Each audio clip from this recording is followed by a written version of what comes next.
The night air at the station was sharp, smelling faintly of rain and iron tracks. People hurried past under yellow lamps, collars raised, shoes clattering. Amid the noise, a soft voice trembled into the space between the ticket booth and the soda machine. "I'm sorry, I can't pay," whispered a woman with a little girl pressed to her side.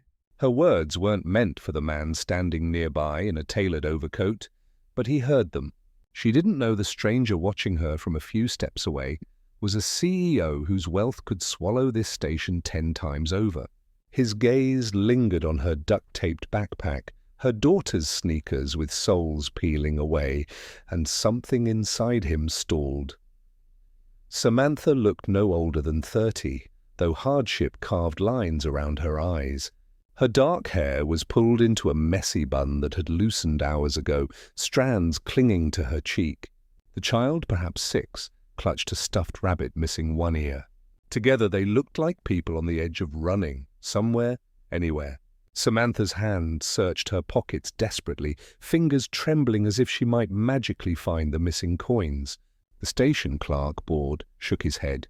No ticket, no ride. "Rules are rules." His tone was flat, but the girl winced like it had been a slap. The man in the overcoat, Daniel, wasn't used to hesitating. He ran meetings where a pause meant weakness. But here, watching Samantha's lips tighten and her chest rise in shallow breaths, he froze. He had walked into the station planning nothing more dramatic than catching the late train after a long dinner meeting. Yet he couldn't move forward. He was supposed to ignore her, wasn't he? People did this every day.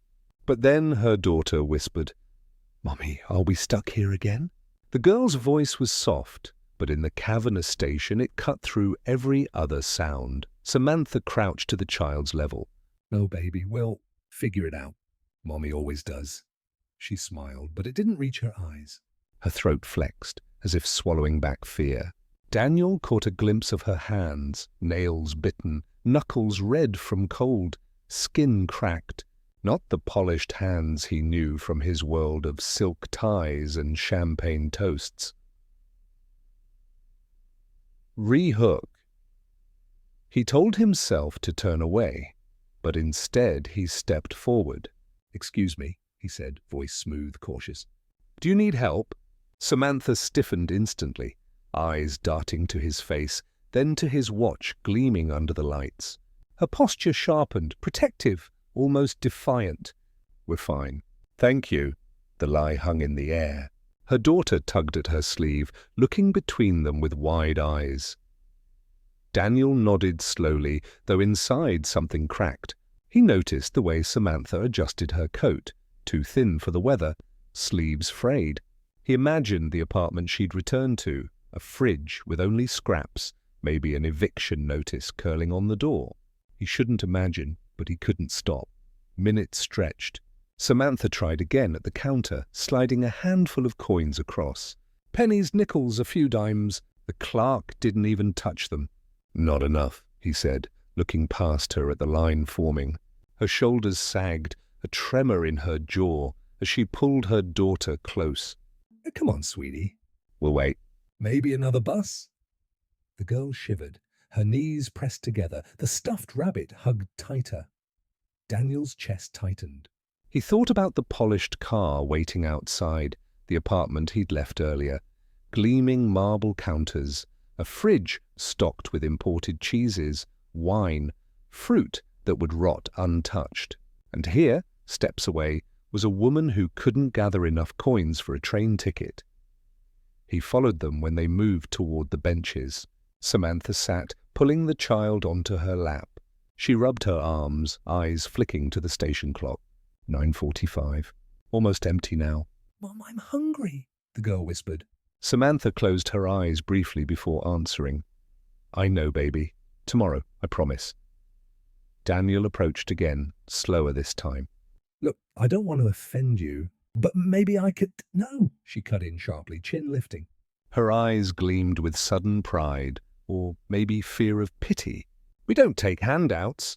Her daughter tilted her head, innocent. "Mommy, maybe he's nice." Samantha hushed her quickly, brushing hair from the girl's face, lips pressed tight. She looked back at Daniel, fire in her gaze despite the exhaustion. "You don't understand." I can't owe anyone. He did understand more than she guessed. His mother once had whispered the same thing when neighbors tried to help. He remembered the shame, the heat of being small and powerless. He remembered vowing never to need anyone again. The announcement system crackled. Final call for his train. He should leave. But his feet remained planted. He studied her trembling hands, her daughter's drooping eyelids, the way her back straightened like steel, even as weariness pulled at her. Samantha stood abruptly, swinging the duct-taped backpack over one shoulder. Come on, sweetie, let's find a place to sit outside. The girl's shoes slapped the floor as they headed toward the exit. Daniel followed them with his eyes, torn between the life waiting for him and the life slipping through those glass doors. Outside, the rain had started again, thin needles under the harsh streetlights. Samantha pulled her coat tighter around her daughter, whispering something that was lost in the hum of cars. She paused by the edge of the station, face turned slightly upward, rain on her lashes, as if gathering strength from somewhere invisible. Daniel pressed his palm against the cold glass, his heart racing with a decision forming in the shadows of his chest. And then the little girl turned, catching his gaze across the glass. She raised her hand in a small, tired wave before her mother pulled her onward into the night. Daniel inhaled sharply. Something inside him knew if he let them disappear now, he'd never forgive himself. He moved toward the doors, pulse hammering, not yet knowing what words he'd use or how this night would change all three of them. Daniel stepped into the rain, his polished shoes splashing against shallow puddles as he hurried after them. The cold bit instantly at his skin, but he didn't care. He spotted Samantha a short distance away, standing under a flickering street lamp with her daughter huddled against her side. The little girl was trying to shield the stuffed rabbit beneath her coat, its one ear sticking out like a flag of surrender. Samantha noticed him approaching, her spine tightening, hand curling protectively around her child's shoulder. "Why are you following us?" she asked, voice low, edged with suspicion. Drops of rain streaked down her cheek like tears, though she didn't flinch. Daniel slowed his pace, careful not to invade her space. "Because I can't just watch you walk into this night with nowhere to go." Her jaw clenched. "You don't know us?" "You're right. I don't. But I know what it looks like when someone's carrying the weight of the world on their back." His eyes flicked briefly to the duct-taped backpack, then to her daughter's peeling sneakers. I've seen it before. For a second, her gaze softened, but then pride returned, sharper than ever. "We're not your problem. Please, just leave us be." Before he could reply, the child piped up, tired and innocent. "Mommy, my tummy hurts." She held her stomach, her lips pale. Samantha bent immediately, brushing damp hair from her daughter's forehead, her hands trembling. I know, baby. "We'll find something soon." Daniel felt the moment rip through him like glass.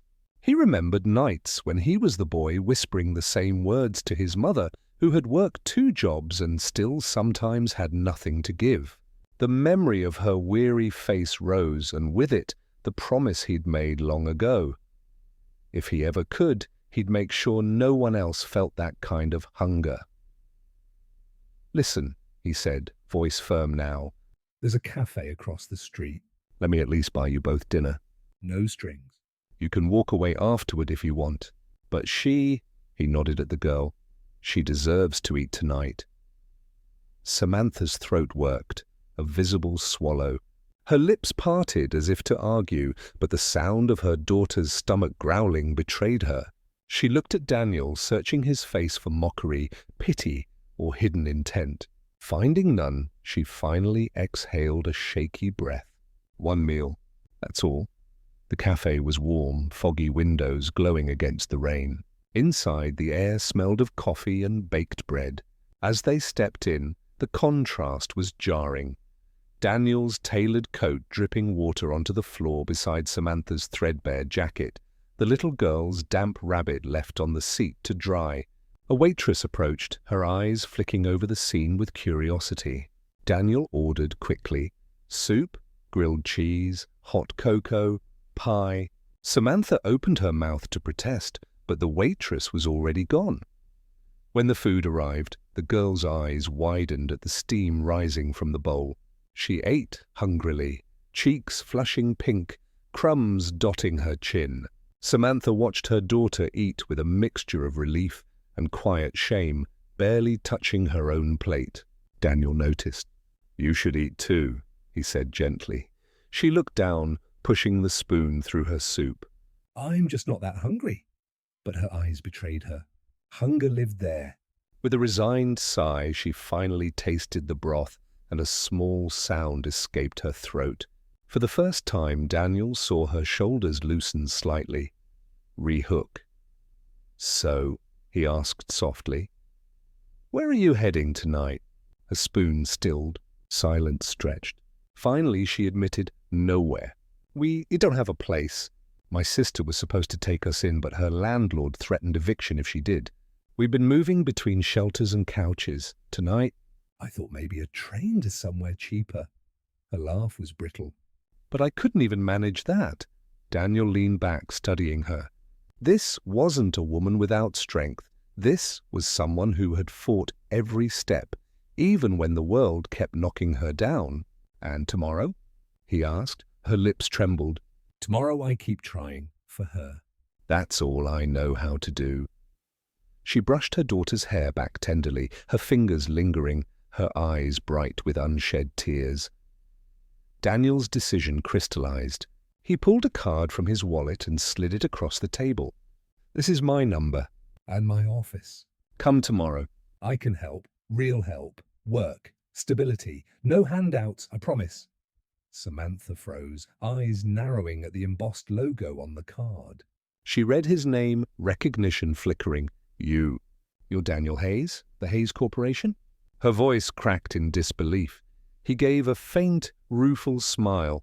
"Guilty, but don't let the title scare you." "I mean it. You'd be doing me a favor letting me help." Her daughter, oblivious to the weight of the moment, licked cocoa foam from her lip and giggled. "Mommy, he's like a movie man." Samantha's lips curved, the first real smile of the night, fragile but luminous. "Yeah, sweetheart. Maybe he is." The rain slowed outside, droplets tracing down the glass. Samantha studied the card, then Daniel's steady gaze.